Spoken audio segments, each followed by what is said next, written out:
Well, President Muhammad Buhari at the UN Conference of Least Developed Countries in Doha, the capital state of Qatar, made a case for the least developed countries, among others. The president criticized the current structure of global financial system, which places unsustainable external debt burden on the most vulnerable countries. Now, and also in a statement, the president cautioned such debt burdens, saying it would make it extremely difficult for the less developed countries to meet the 2030 agenda for 17 sustainable development goals. Buhari also urged developed and developing nations to grant duty-free and quota-free market access for products from the world's 46 least developed countries to ensure their integration into regional and global value chain. Now, it's important to note that in 2015, the world came together to endorse an ambitious 2030 agenda for 17 sustainable development goals, which required a total commitment of leaders around the world for the SDGs to be achieved within the projected time frame. For 8 years and still counting, the possibility of achieving the SDGs remain bleak for many countries. We have our guest joining us this morning, Hussein Olanrewaju, who is an economist and also National Chief Aggregate Officer, Association of Mobile Money and Bank Agents in Nigeria. He's right here in Lagos. Olanrewaju, it's good to have you join us. Thank you, Mercy. Right then. I'd like to share your thoughts. I mean, market access for poorest developing countries is supposed to provide them with the means to harness trade for development and poverty reduction. And that's what the president had argued during that conference for less developed countries or least developed countries. Now, do you think that this will be handed to underdeveloped countries on a platter? Yes, I think they should. And in addition to what you said earlier, the president also categorically said there is need for transfer of technology and not just access, but access to global e-commerce, which will definitely make business ease of doing business with them very good. You know, it is necessary that we need to start collaborating rather than them being oppressing, because what that statement categorically said is the developed and developing countries are actually not given access that is required for them to be able to strive to grow. We are treating them with the same, we are treating the underdeveloped countries with the same way we are treating the developed and the developing countries, of which they don't have necessary resources as the developing country and developed countries has. So it is necessary we give them that. It will help them grow. At least they will have opportunity to have more profit and develop their country as time goes by.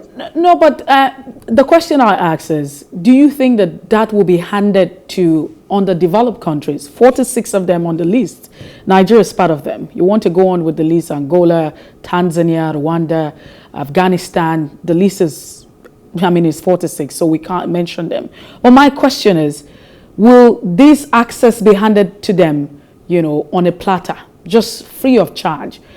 Now, let me also add, when you juxtapose that with the fact that when countries come together, national or home interest becomes, priority for them as against global prosperity. Again, I ask, do you think that this will be handed to them on a platter?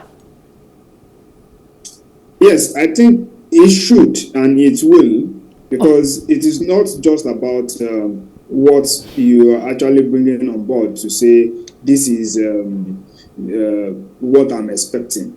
It is an exchange of goods and services, and there is no how there is an open door policy to enable this exchange that every party involved will not benefit from it. So it's like you are creating a new market that is a little bit difficult to enter, and you are allowing them to come in. There will be an exchange of prosperity.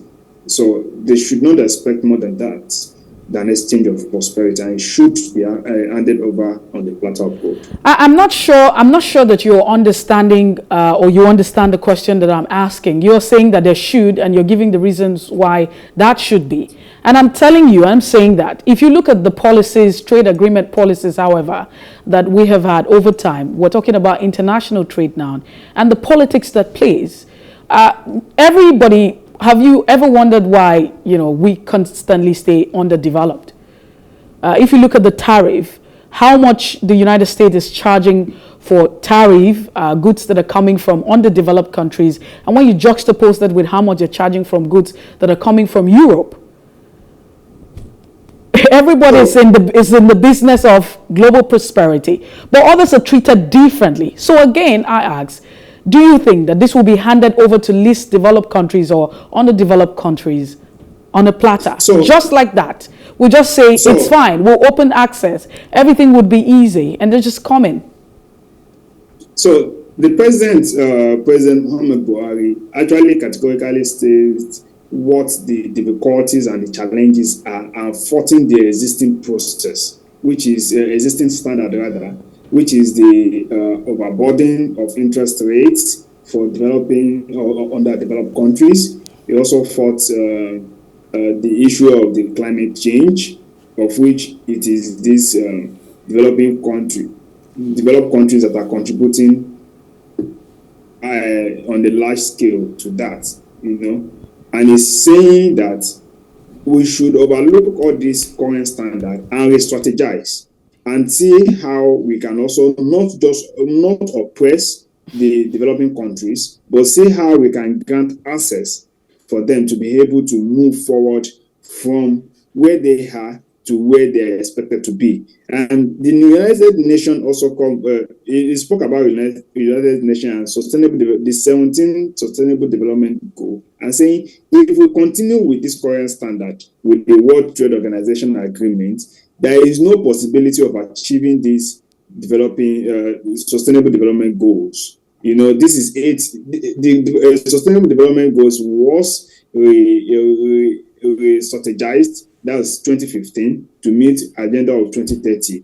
And now they are saying 8 years down the line, if you continue with this kind of standard, overburden cost on borrowing money and downgrading them when they want to negotiate for no waivers and what have you, it will not allow them to meet the SDG, the 17 SDG. All right, Hussein, I'm sorry we're out of time, so would like to leave it at that. I want to thank you so much for joining us, and looking forward to having you again on the program.